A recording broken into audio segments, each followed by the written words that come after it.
and you can't really choose whether you're black or not, because if you look black, then honey, you're black. Okay, so today I wanted to talk about Americanah. So Americanah is a novel by Chimamanda Ngozi Adichie. She's a Nigerian author who wrote the story of basically two star-crossed lovers who lead adjacent lives. One eventually goes to America and the other to England. And they're basically searching for their identity in a world that makes them feel less than. To give you guys like a quick summary, Efemilu, she's the main character. She is about 19, I believe, when she leaves Nigeria to head to America to finish her schooling, mainly because the university she's at, there's a lot of strikes going on because the professors, they're not getting paid. Things are just not working out. So there's constant strikes. So inevitably she goes to America in search of education and everything. And once she arrives to America, she realizes that she's black and what it means to be black in America. And Obinze, he is the male lead in this story, and he is longing to go to America. That's where he really wants to be, but every time he tries to get a visa, it just never works out. This is around like 9/11 era in America. So eventually he actually goes up to England on a 6-month visa, which inevitably expires, and he's there living an undocumented life, and he fears that he will be deported to Nigeria like all the time. That's like this looming fear over his head, which inevitably happens. But before he even goes to Nigeria, him and Efemilu, they've been dating since like what I believe would be their high school into when they got into college. And while they were dating, they were very close. They were, you know, two peas in a pod. Like, they were always together, and their friends knew that, and they were pretty much what we consider like soulmates. And when Efemilu first came to America, she was the one who broke contact because of like a cheating kind of situation where she felt so bad that eventually she just stopped talking to him, and some years went by. I think she was in America for a total of like 13 years or something like that. So definitely some time went by, but that's a quick little summary of the story. And there was some really interesting themes that I wanted to talk about in this story. One of them being the theme of identity. So Efemilu struggles with being truly Nigerian while in America, but at the same time she resents herself for changing, but understands that it's a part of her journey. She's smart and outspoken, and at first bends to the will of the American identity in order to find a place in society, like in ways that she was assimilating to the American culture was with her accent. She's Nigerian born and everything like that. I'm assuming she has like a strong accent and stuff, and at first she was speaking her regular way, but then slowly she kind of like beat that out of herself and adopted this American accent.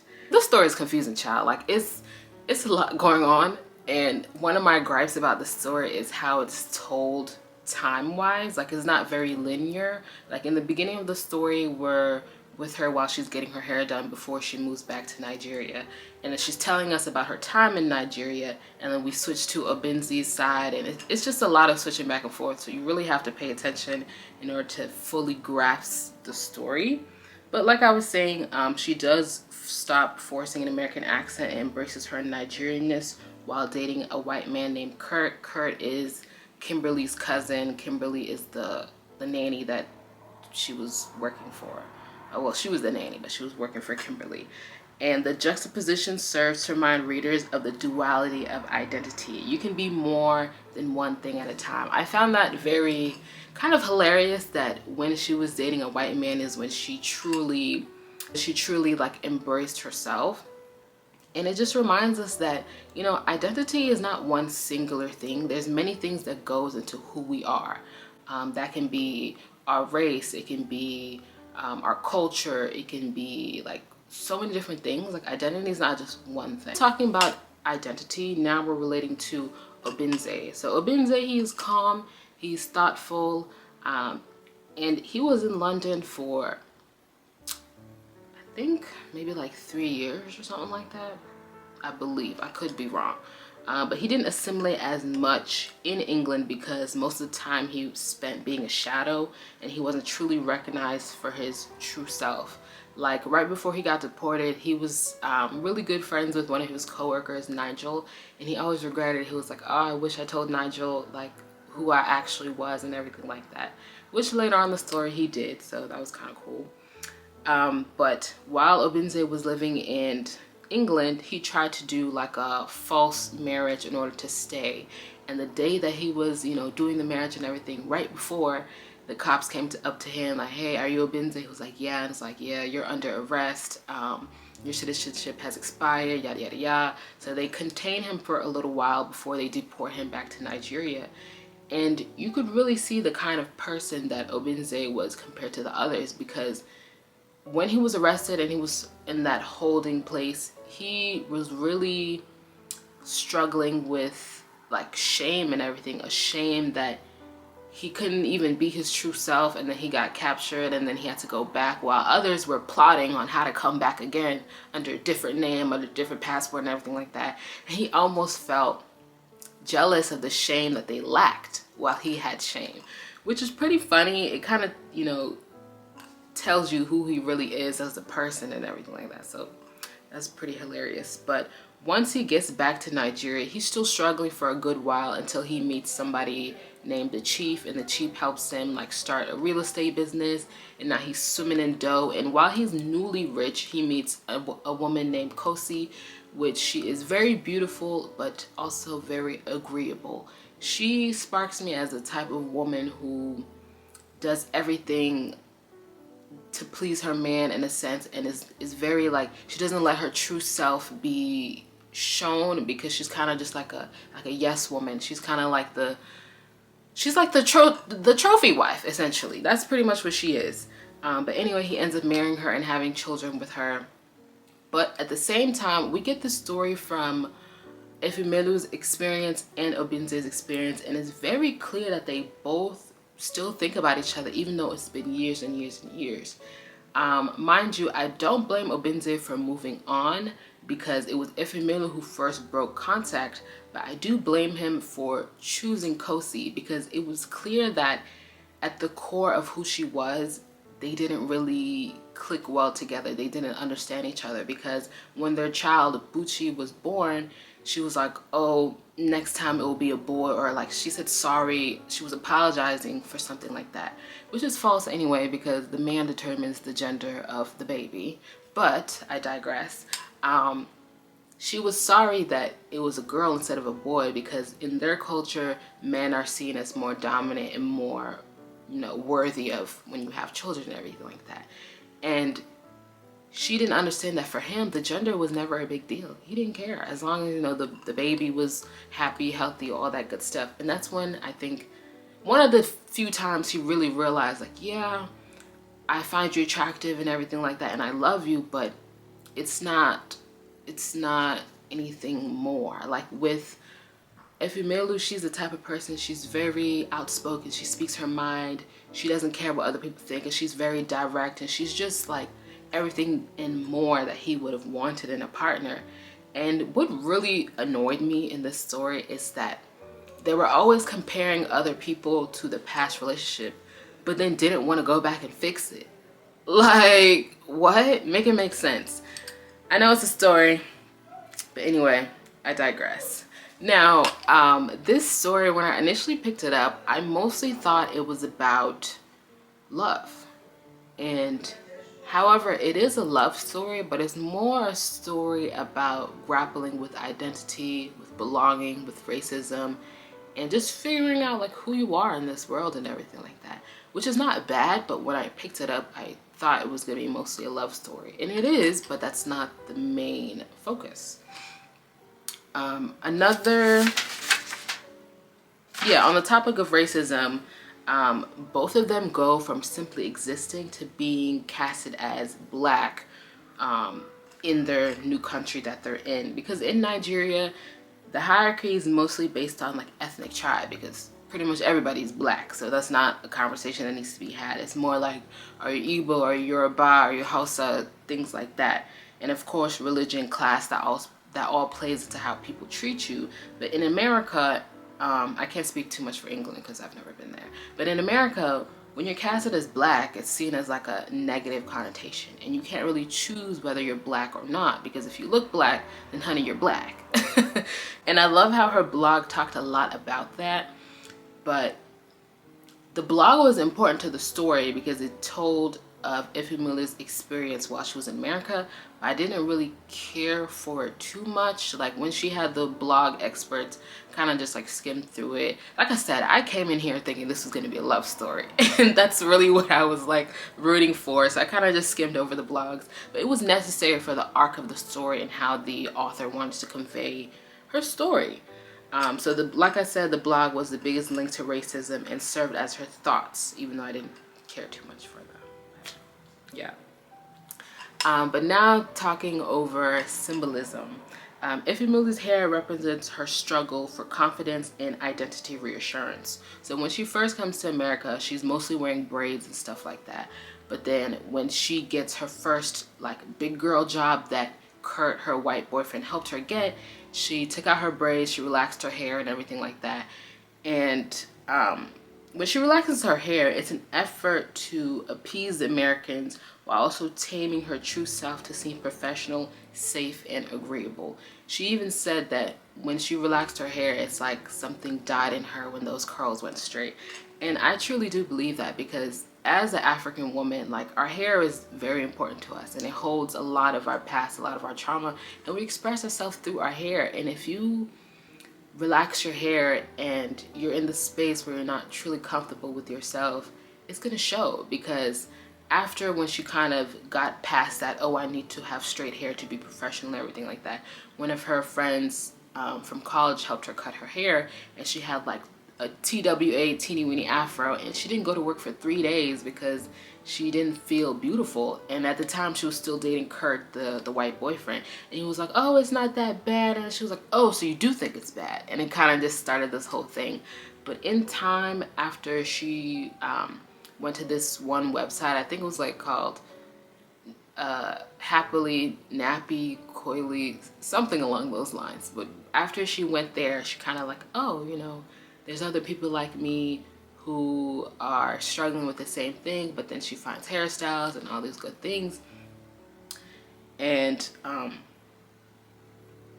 when she cuts her hair, she's kind of like struggling to embrace herself. But after looking at that website and going through those things, she really, you know, she was feeling better.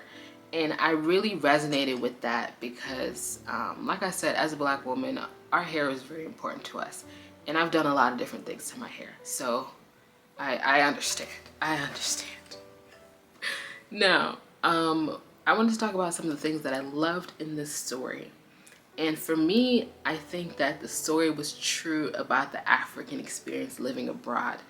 Now, to tell you guys a little bit about me, I was born in Atlanta, and then I grew up in Senegal for like the first 8 years of my life, and then I came back to the United States. And I've been here ever since, and I go back and forth to visit and everything like that. And I would say around the time of like middle school, high school is when I struggle with my identity and figuring out who I am, because you know, I've always been in touch with my Africanness and everything like that.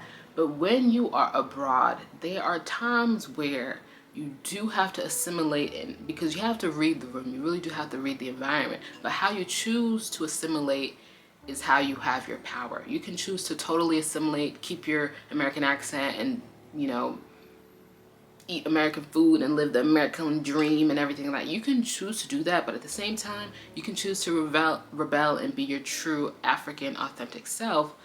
But for me, it's not like I'm just 100% African or 100% American. I am both. So it took me a while to realize that your identity is not just one word. It's not just one thing. There is like a sort of duality in identity, because we choose to define who we are, and we can't just stick to one thing and be satisfied with that, because it's impossible. No one is truly just one thing.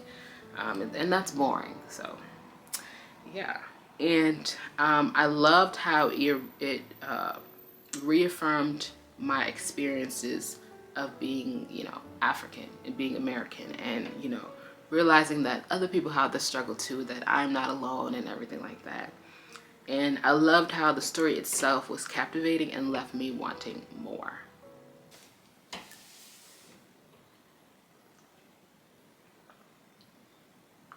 Now, to talk about some of the things that I hated in the story, or things I didn't really care for, was Ifumila's relationships were always messy, as if she was leaving room for Obinze's return.